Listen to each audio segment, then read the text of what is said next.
8 and the 7 trumpets, I've entitled it.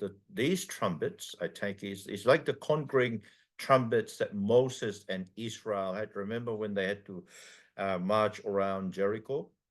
And then they were told, when there is a prolonged blast of the horn and you hear it sound, have all the troops give a mighty shout, and the city wall will collapse, and the troops will advance, each man straight ahead.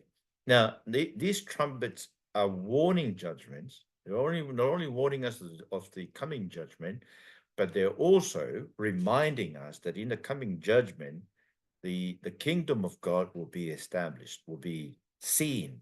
Of course, we're already part of that kingdom, but yes, we are looking forward to its consummation. So these events, as we shall see, are like those in Egypt. They warn the unbelieving Egyptians, Pharaoh and his people, but they also show that God is for us, his people is coming to rescue us, right? So some of these warning judgments, they're like, or they recall to us the plagues that were in Egypt. So we started in Revelation chapter 8 with trumpet number 1. So Revelation 8:7. The first angel blew his trumpet, and hail and fire mixed with blood were hurled to the earth. So a third of the earth was burned up, a third of the trees were burned up, and all the green grass was burned up. It's the word of the Lord. Thanks be to God. Okay, so hail and fire mixed with blood hurled upon the earth. A third of the earth was burned up, a third of the trees were burned, all green grass was burned up. So it's almost like this is a judgment on the environment, right? All the trees, all the green grasses. But it recalls the seventh plagues, the seventh judgment in Egypt, where there was a hail coming down on Egypt. And I take it that this is a partial warning judgment of the environment. Third of the trees means that it's not everything. So it's a warning judgment. So there's so many concerns about the environment and that sort of thing right now, but I mean, there's no reason to worry, but the world is so worried about it. But see, the book of Revelation tells us that this is a warning judgment. So people should turn to God rather than looking for ways in which we can fix the environment. So a third comes from Ezekiel 5, is a picture of the judgment that comes from God's people, right? It's partial judgment, but it's the picture of the judgment that comes on God's people. So I would say that this is a judgment on unbelievers, but also has warning judgment for us believers as well. And then you look at the trumpet number 2, the second angel blew his trumpet, something like a great mountain ablaze with fire was hurled into the sea. So a third of the sea became blood, a third of the living creatures in the sea died, and a third of the ships were destroyed. So great mountain ablaze with fire was hurled into the sea. This is a warning judgment on the enemy of God's people. This is how God describes the judgment on Babylon. Look, I'm against you, devastating mountain. That's Babylon. And this is the Lord's declaration. You devastate the whole earth. I will stretch out my hand against you, roll you down from the cliffs, and turn you into a charred mountain. So the mountain will be burned, right? That is the judgment that's coming on the enemy of God's people, Babylon, but it's the enemy of God's people, symbol of the enemy of God's people. A third of the sea became blood. So this is like the first plague is in Egypt. A third of the living creatures in the sea died, a third of the ships destroyed. So just as the first trumpet was about the environment, the land, this is about the sea. So it makes sure it covers everything, right? Natural disasters on the sea, whatever it may be, it shows that God is going to destroy. It's a warning judgment on the enemy of God's people will be destroyed, but also shows that God is for his people, just like the plagues in Egypt. And then trumpet number 3, Revelation 8, 10, 11. Sorry. The third angel blew his trumpet, and a great star blazing like a torch fell from heaven. It fell on the third of the rivers, springs of water. The name of the star is Wormwood, and a third of the waters became wormwood. So many of the people died from the waters because they had been made bitter. So a great star blazing like torch fell from heaven. Every time you see that in the book of Revelation, it foreshadows the final defeat of Satan. The star, the falling star from heaven, is a reminder of what Jesus said in Luke 18, 10, 18. I watched Satan fell like lightning from heaven. But also in Isaiah 14, um, the Lord is saying, I will sit, that Satan's ascending himself up there, but the Lord is bringing him down, right? So it fell on the third of the rivers, and it's called wormwood. Now, wormwood was what the Lord was going to feed his people. Jeremiah 9, therefore, this is what the Lord of the armies, God of Israel, says, I'm about to feed these people wormwood, give them poisonous waters to drink. I will scatter them amongst nations, they and their ancestors not known. I will send a sword after them until I finish them. So it's a vision of the judgment of God's unbelieving people. Remember Israel in Jeremiah's time, they didn't listen to the word of God. Okay, so it's a vision of God's judgment of unbelieving. So a third of the water became wormwood. Well, that's exactly what Jeremiah said. It's the water will be bitter and will be fat into his people. But you see, more specifically, it's a vision of the judgment of false prophets amongst God's people. Jeremiah 23, 15. Therefore, this is what the Lord of armies says concerning the prophets. I'm about to feed them wormwood and give them poisoned water to drink. For from the prophets of Jerusalem, ungodliness has spread throughout the land. They throw righteousness on the ground, says Amos. Those who turn justice into wormwood also throw righteousness to the ground. So you see, this is a judgment that comes on the unbelieving church, right? Remember in the churches, the chapters 2 and 3, there are churches where false teaching was raging in those churches, and therefore this is also trumpet number 3, a warning against the false prophets, the unbelieving people. Trumpet number 4, Revelation 8, 12, 13. The fourth angel blew his trumpet, and a third of the sun was struck, a third of the moon, and a third of the stars, so that a third of them were dark, and a third of the day was without light, and also a third of the night. I looked and heard an angel flying high overhead, crying out in a loud voice, Woe, woe, woe to those who live on the earth, because of the remaining trumpet blast that the 3 angels are about to sound. The word of the Lord. God. So every time you see, signs to do with the sun, the moon, and the stars, in the Old Testament, there were warning judgments of the coming day of the Lord, where the world will be punished for evil. So, I mean, it's what Isaiah says in Isaiah 13, the stars of the sky and its constellations will not give their light. The sun will be dark. When it rises, I will punish the world for its evil, wicked people for their iniquities. I will put an end to the pride of the arrogant. So this is warning judgment of the coming punishment, judgment of God. Joel 2, 1 and 2, alarm, let the residents, a day of darkness and gloom, a day of clouds, total darkness, like the dawn spreading over the mountains, great and strong people appears, such as never existed in ages past. So you see, the darkening of the sun, the moon, and the stars, the constellations of the sky, is always to do with warning judgment. So warning that the end is coming.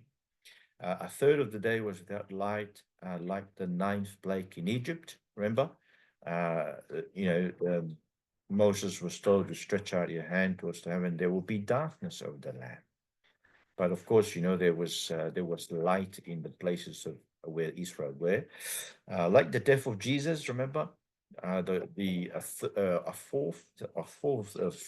hours, right, from noon until the 9th hour, until 3 in the afternoon, there was darkness in the land. So that's the warning of God's people and of the world. It's not only of God's people, but you think about what happened on the day that Christ died. It's a warning, as Amos chapter 8 verse says, in that day, this is the declaration of the Lord God, I will make the sun go down at noon. I will make the sun go, I will darken the land in day. I will turn your feast in the morning, all your songs into lamentation. I will cause everyone to wear sackcloth on their head. I will make that like mourning. So it's a warning that the judgment of God is coming. So in other words, the trumpet number 4 also, things that to do with the constellation, maybe all this eclipsing and those sort of things, the darkening of the sun and all those signs, they point to the coming judgment of God. Must be prepared for it. And then we're told that trumpet number 5, that the rest of the trumpets, from 5 to 7, they are woes, right? 3 woes. So woe number 1 now, from Revelation chapter 9, verses 1 to 12. Fifth angel blew his trumpet, and I saw a star that has fallen from heaven on earth. The key for the shaft to the abyss was given to him, and smoke came out of the shaft like smoke from a great furnace, so that the sun and the air were darkened by the smoke from the shaft. Then locusts came out of the smoke onto the earth, and power was given to them like power that scorpions have on the earth. They were told not to harm the grass of the earth or any green tree, but only those who do not have God's seal on their foreheads. They were not permitted to kill them, but were to torment them for 5 months. Their torment is like a torment caused by a scorpion when it stings someone. In those days, people will seek death and will not find it. They will long to die, but death will flee from them. The appearance of the locusts was like horses prepared for battle. Something like golden crowns was on their heads. Their faces were like human faces. They had hair. Their teeth were like lions' teeth. They had chests like iron breastplates. The sound of their wings was like the sound of many chariots with horses rushing into battle, and they had tails with stingers like scorpions. So the tails, they had the power to harm people for 5 months. They had as their king the angel of the abyss. His name in Hebrew is Abaddon, and in Greek he has the name Apollyon. First war was past. There are still 2 more wars to come after this. This is the word of the Lord. Thanks be to God. So again, a star is fallen from heaven to earth. This is Satan. He was given the key for the shaft to the abyss. He opened the abyss. Smoke came up from the shaft. Sun and air were darkened by the smoke. So Satan is given the key to hell, right? And locusts, this smoke came out. Locusts came out of the smoke. And this is Satan's army. Locusts, it's just as locusts will take away the life of the earth, and buzzing insects like take possessions of all your trees and land produce, right? They will take away the green leaves, things that shows any sign of life. So this is Satan's army taking away life from the land. Power was given them like power of scorpions, told not to harm the environment, only those not having God's seal on their foreheads. Remember back in Revelation 7, verses 1 to 4, the people of God were sealed, right? So because these are unbelievers. So unbelievers are tormented by an army from hell so they may repent. See, we suffer as well. We believers suffer as well. But you see, it's good to see this. This is the spiritual reality of unbelievers. They suffer as well. But their suffering is God's mercy on them to turn them to God. Because you see, evil people and impostors will become worse, deceiving and being deceived. This is what Paul is saying, right? So they will grow worse in their unbelieving situation if they don't turn to God and repent. See, the army of Satan, these locusts, not permitted to kill them, but to torment them for 5 months like scorpions. So I'm told that 5 months is the lifespan of a locust. So in other words, they are tormented for the whole lifetime of the locusts, of the army from hell. So people will seek death. They will not find it. They will long to die, but death will flee from them. So in other words, unbelievers suffer immeasurably the wrath of God in their lives, and they're longing for death, but death doesn't come to them. That is, God makes sure that they really suffer in this world, right? They may look good on the outside. It's always amazing to us when we hear people committing suicide, right? But we must expect it from unbelievers, right? It's only by God's grace that not many of them are committing suicide every day. But you see, a lot of them really long to die, but death is not coming because the Lord wants to make sure that they are tormented in their lives in order to turn to Him. See, it's not something that God is enjoying. There's always a purpose in the suffering. So for us believers, we suffer as a way of affirming to us that we belong to God. That's why we suffer. It's God's affirmation that we belong, that we are real children. We are co-heirs with Christ, therefore we co-suffer with Him, Romans 8. Anyway, these logos appear like horses ready for battle. Golden crown was on their heads, faces like human faces, hair like women, teeth like lions' teeth, chest like iron breastplate, sound of their wings would sound like chariots with horses rushing to battle. So this is an army, right? Their horses running to battle, they appear like an army, tails with stingers. So this is the whole spiritual forces of Satan. We are told in Ephesians 6:12 that our struggle is not against flesh and blood, but against rulers, against authorities, against cosmic powers. So this is a display of their cosmic powers, the cosmic powers of darkness against evil, spiritual forces in the heavens. I'm not really sure whether you heard of, I think there's a popular um, interpretation of this as these locusts means helicopters. You know, they look like helicopters and weapons of mass destruction or something like that. So this is pointing to Russia or something. I think that's totally wrong. I mean, you go back to the Bible and you find the meaning of this. I'm sure people in the time of John really look at this and say, "Oh, this is a display. This is a graphic display of what Paul means by these cosmic powers, right? This cosmic power, this evil forces, this spiritual force of Satan coming out of hell, and we battle with them, right? We ourselves do battle with them, but because the unbelievers are not battling them, they torment them. See, that's what happened to them because they're not fighting them. So therefore, the army of Satan is tormenting unbelievers.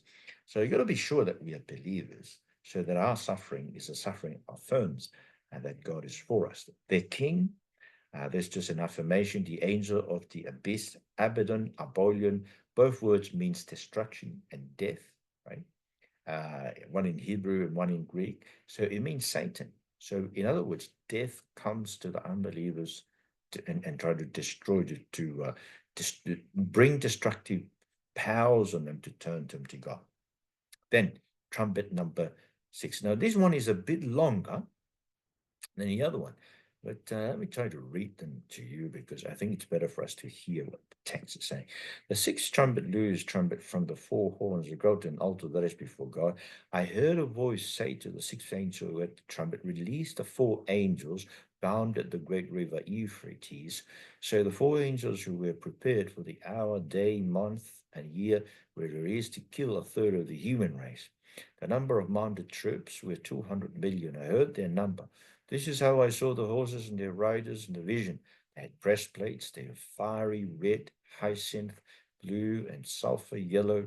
The hats of the horses were like hats of lions. From their mouths came fire and smoke and sulfur. A third of the human race was killed by these three plagues, by the fire, the smoke, and the sulfur that came from their mouths. For the power of the horses is in their mouths and in their tails, because their tails resemble snakes, have heads that inflict injury. The rest of the people who were not killed by these plagues did not repent of the works of their hands, stopped worshipping demons and idols of gold, silver, bronze, stone, wood, which cannot see, hear, or walk, and they did not repent of their murders, their sorceries, their sexual immorality, or their thefts. So it's clearly from the last two verses that these woes are meant to turn people away from immorality. Chapter 10. Then I saw another mighty angel coming down from heaven, wrapped in a cloud with a rainbow over his head. His face I was like the sun, his legs were like pillars of fire. He held a little scroll open in his hand. He put his right foot on the sea, his left on the land, and he called out with a loud voice like a roaring lion. When he cried out, the seven thunders raised their voices. And when the seven thunders spoke, I was about to write, but I heard a voice from heaven saying, seal up what the seven thunders said, and do not write it down. And the angel that I had seen standing in the sea and the land raised his right hand in heaven. He saw by the one who lives forever and ever, who created heaven and what is in it, the earth and what is in it, and the sea and what is in it. There will no longer be a delay. But in the days when the seventh angel will blow his trumpet, then the mystery of God will be completed, as he announced to his servants, the prophets. And the voice that I heard from the heaven spoke to me again and said, Go and take the scroll that lies open in the hand of the angel that's standing on the sea and on the land. So I went to the angel and asked him to give me the little scroll. He said to me, Take and eat it. It will be bitter in your stomach, but it will be sweet as honey in your mouth. Then I took the little scroll from the angel's hand and ate it, and it was sweet as honey in my mouth. But when I ate it, my stomach became bitter. And they said to me, You must prophesy again about many peoples, nations, languages, and kings. In other words, it is about the church prophesying, speaking the word of God to the nations. And so this is it. Then I was given a measuring reed, like a rock, with these words, Go and measure the temple of God and the altar and count those worship there, but exclude the courtyard outside the temple. Don't measure it because it is given to the nations, and they will trample the holy city for 42 months. I will crown my two witnesses authority to prophesy for 1,260 days, dressed in sackcloth. These are the two olive trees and the two lampstands that stand before the Lord of the earth. If anyone wants to harm them, fire comes from their mouths and consumes their enemies. If anyone wants to harm them, he must be killed in this way. They have authority to close up the sky so it doesn't rain during the days of their prophecy. They also have power over the water to turn them into blood and to strike the earth with every plague when they want. When they finish their testimony, the beast that comes up out of the abyss will make war on them, conquer them, kill them. The dead bodies will lie on the main street of the great city, which figuratively is called Sodom and Egypt, where also their Lord was crucified. And some of the peoples, tribes, languages, and nations will view their bodies for 3.5 days, and not admit their bodies to be put in the tomb. Those who live on the earth will gloat over them and celebrate and send gifts to one another, because these true prophets have tormented those who live on the earth. After 3.5 days, the breath of life comes from God, entered them, and they stood on their feet. Great fear fell on those who saw them. Then they heard a loud voice from heaven saying to them, Come up here. They went up to heaven in a cloud, while their enemies watched them. And at that moment, a violent earthquake took place. 10th of the city fell. 7,000 people were killed in the earthquake. The survivors were terrified, gave glory to God of heaven. The second woe has passed. Take note, the third woe is coming soon. Okay, so that's trumpet number 6, the word of the Lord. Thanks for you. So a voice from the four horns, that's where it started. Golden of the golden altar. Before the God speaks the sixth trumpet. The altar here is the altar of the prayers of the saints, remember, in Revelation 8. So this is like answering the prayers of the saints. Remember the prayers of the saints we saw in the fifth seal, they're asking Lord for justice. So this trumpet responds to the prayers of the saints, bringing justice upon. But the justice comes in this way. The four angels bound to the great river Euphrates, so they were released. So this is not, remember the trumpet number 5 has the army, a demonic army coming out of hell.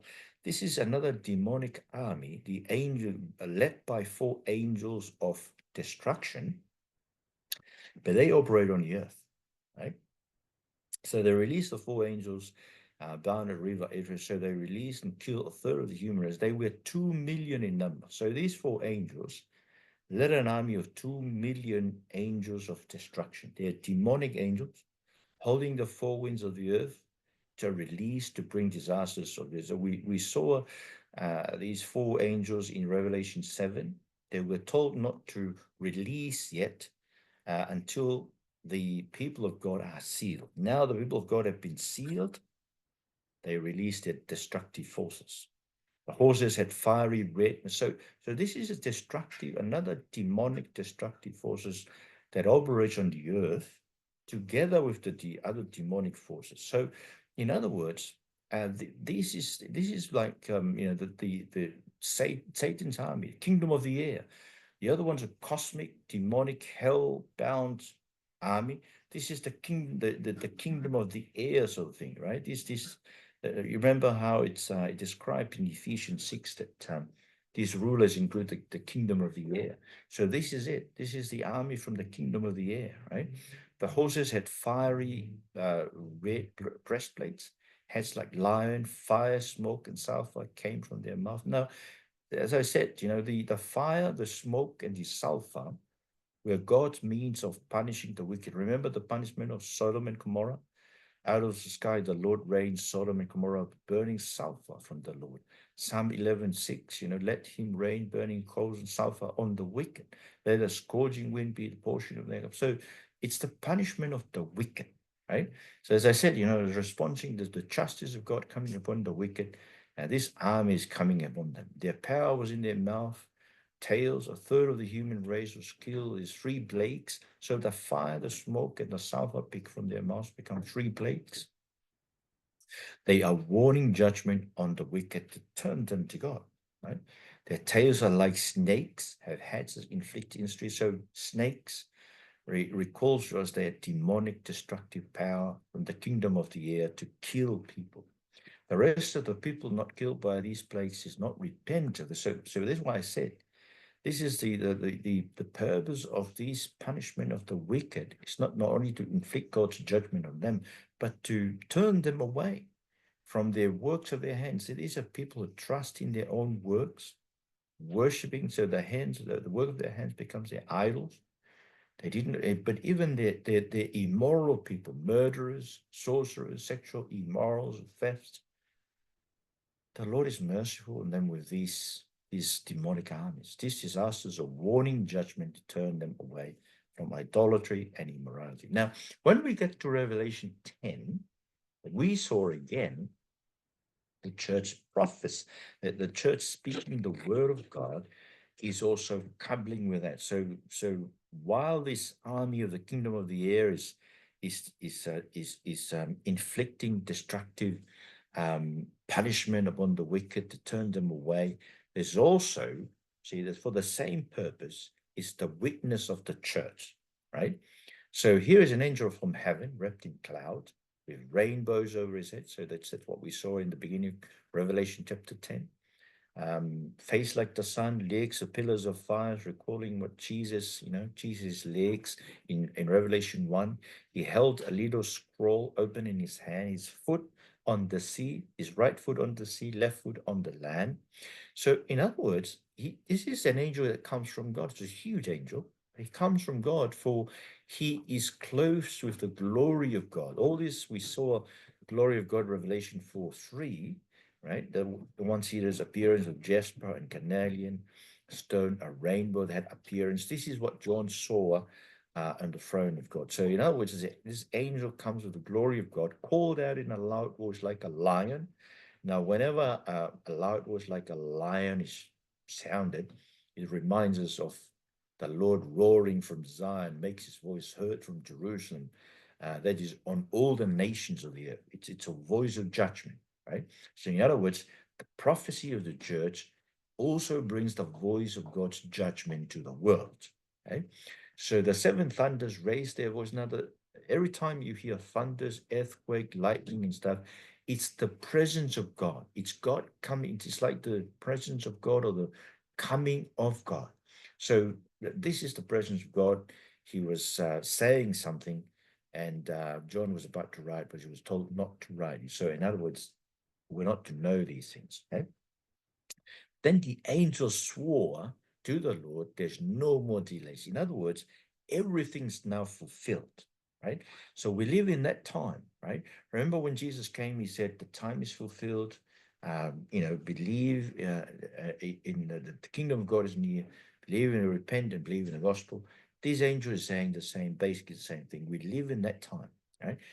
Everything that the word of God says is now fulfilled. So in other words, Jesus is the fulfillment of it. So the word of God is now fulfilled. The end is near. These last days, right? That's where we are. The end is near, like Ezekiel was saying, right? The word of the Lord came to me. This is Ezekiel 7, Son of Man. This is what the Lord God says to the land of Israel. An end.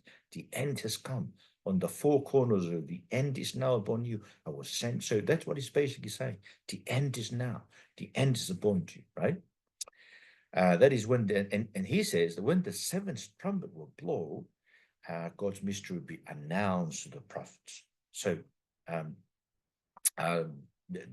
we will see when the nations This is when the nation judgment of God will come and the kingdom of God is established. Okay, the kingdom of the rule of God is established. We'll see that in trumpet number 7. John is told to take the scroll from the angel's hand.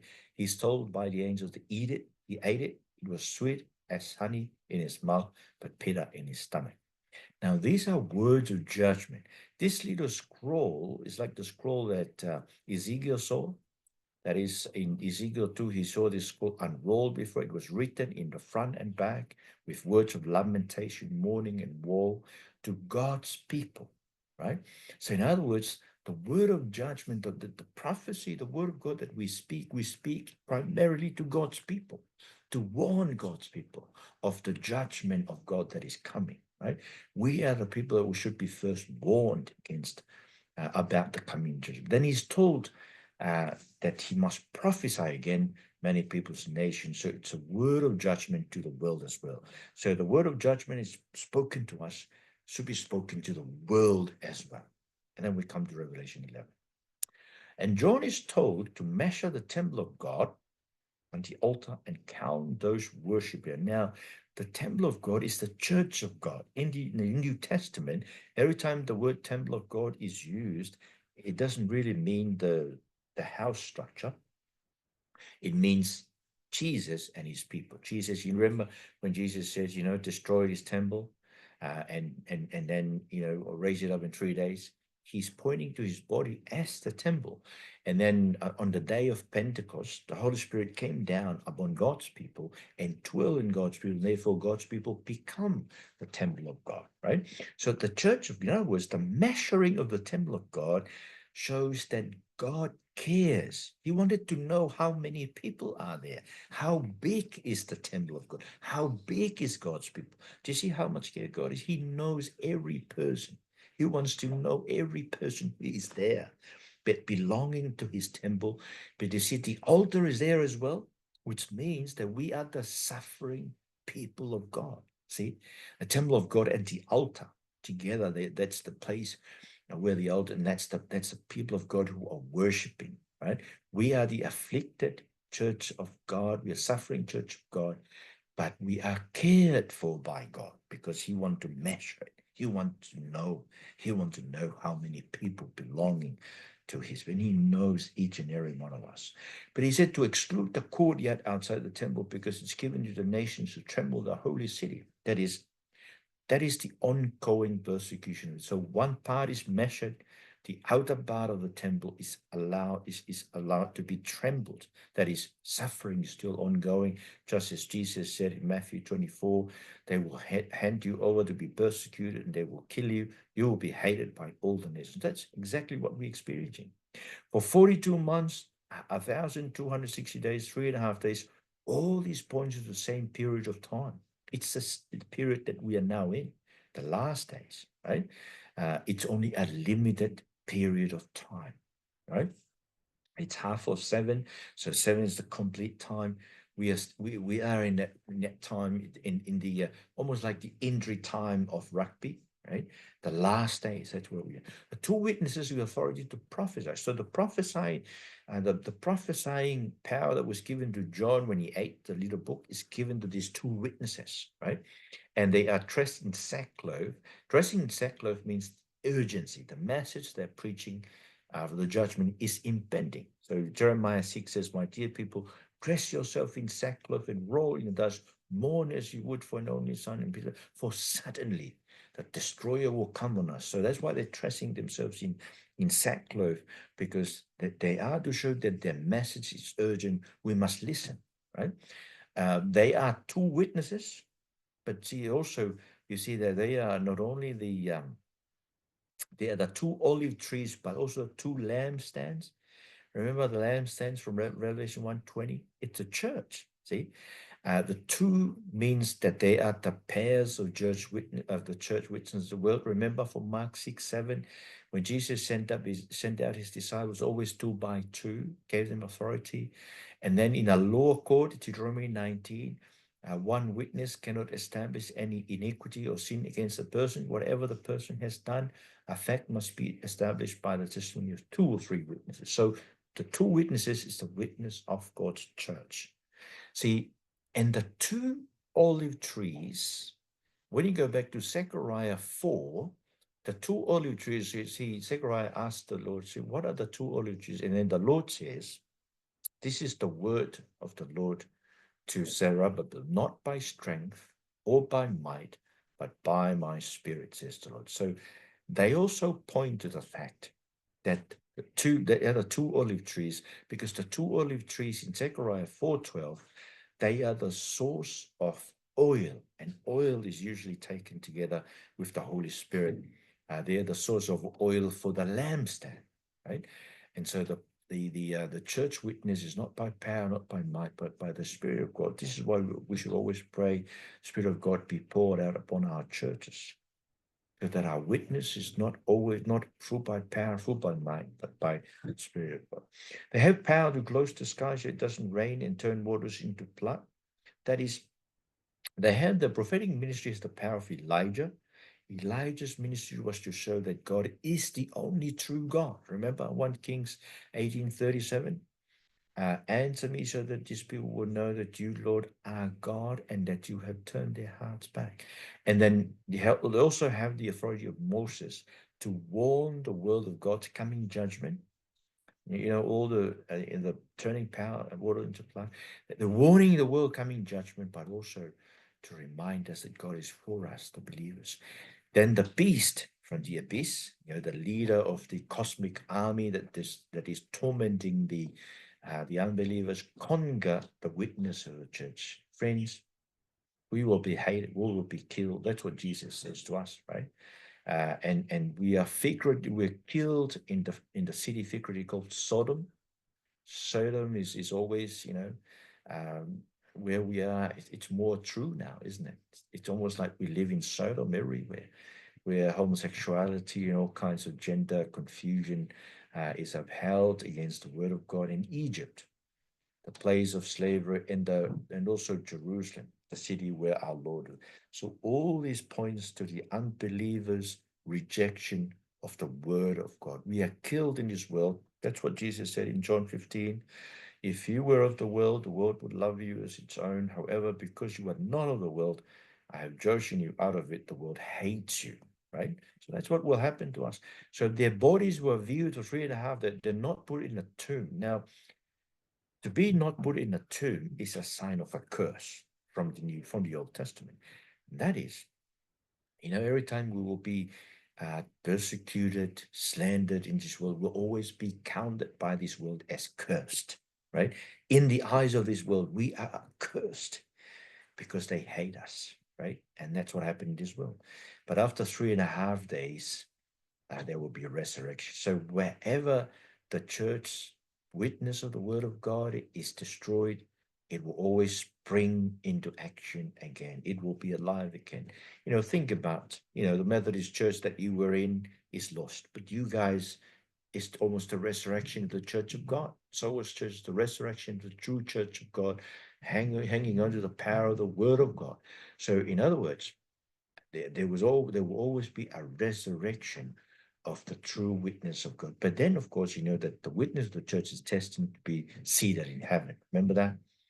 They're called to come up to heaven. The sixth trumpet is finished. Now, trumpet number 7 is on. So, and trumpet number 7, the seventh angel blew his trumpet, and there was a loud voice in heaven saying, the kingdom of the world has become the kingdom of our Lord and his Christ, and he will reign forever and ever. The 24 elders who were seated before God on their thrones fell face down and worshiped God, saying, we give you thanks, Lord God, you're mighty, who is and who was, because you've taken great power and have begun to reign the nations. The nations were angry, but your wrath has come. The time has come for the dead to be judged, and to give the reward to your servants, the prophets, to the saints, and to those who fear your name, both small and great. And the time has come to destroy those who destroy the earth. And the temple of God in heaven was opened, and the ark of his covenant appeared in his temple. There were flashes of lightning, rumblings, and peals of thunder, and earthquake, and severe hail. It's the word of the Lord. Thanks be to God. So a loud voice in heaven saying, the kingdom of the world has become the kingdom of the Lord in Christ. He will reign forever. Now, this is the vision of the end, right? I should say the vision of the end. the establishment of the kingdom of David and God forever. Remember, in 2 Samuel 7:16, your house and your kingdom will endure before me forever. Your throne will be established forever. The kingdom of David is the kingdom of God. And Jesus is born, and he's told that he'll be, Lord God will give him the throne of his father David. And that's the kingdom of the Lord Jesus Christ. 24 elders fell down, worship, saying that the time has come for the dead to be judged and to reward God's servant. The time of judgment. Now here, I take it that is pointing to the cross. Remember in John 12:31? Now is the judgment of the world. Now the ruler of the world will be cast out. And we will see this as we continue next week in Revelation 12. The time of judgment that this is talking about is the cross, where the great battle is happening with Satan, right? Temple of God in heaven was open, and the Ark of the Covenant appeared in his temple. So God's covenant of the kingdom to his people remains. Remember what he says in the night of his betrayal. He said to them, "This is my blood of the covenant, which is poured out for many. Truly I tell you, I will no longer drink of the fruit of the vine until that day when I drink anew in the kingdom of God." We will drink it anew with Jesus. Yeah, it still stands, right? There were flashes of lightning, rumblings, peals of thunder, and earthquake and severe. Now, every time you hear this, we heard this in Revelation 8, verse 5, when the prayers of the saints reached to God. Every time you hear this, it's the coming of God down from heaven to rescue his people, right? Now, here is Psalm 18. From the radiance of his presence, clouds swept onward with the hail and blazing coals. The Lord thundered from heaven. Most High made his voice heard. He shot his arrows and scattered them. He hurled lightning bolts and routed them. Depths of the sea became visible. The foundation of the world was exposed. At your rebuke, Lord, at the blast of the breath. So this is the Lord coming down from heaven to rescue his people, right? The sound of your thunder was in the world. Lightning lit up the world. The earth shook and quaked. Your way went through the sea and your path through the vast water, but your footprints were unseen. Remember that this is description, graphic, and a spiritual description of what happened when God took Israel through the Red Sea, right? Thunder and lightning and earthquake.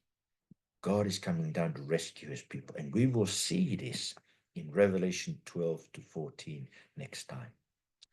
Father God, we thank you so much that these chapters are encouraging. These 7 trumpets, Lord Jesus, reminds us of what's already happening right now, right? We are also warned of your coming judgment, us believers, but there is also your warning going out to the world to turn the unbelievers to you.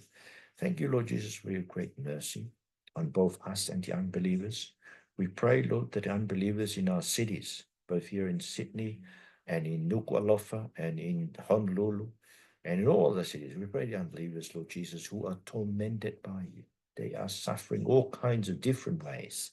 They are suffering. We know this from the trumpets that we've just seen. Pray, Lord Jesus, that it will turn to you. They will shun evil and shun idolatry and turn to you, to find rest in you and to find hope of being rescued from your coming judgment in Jesus' mighty name. Amen. Amen. Amen.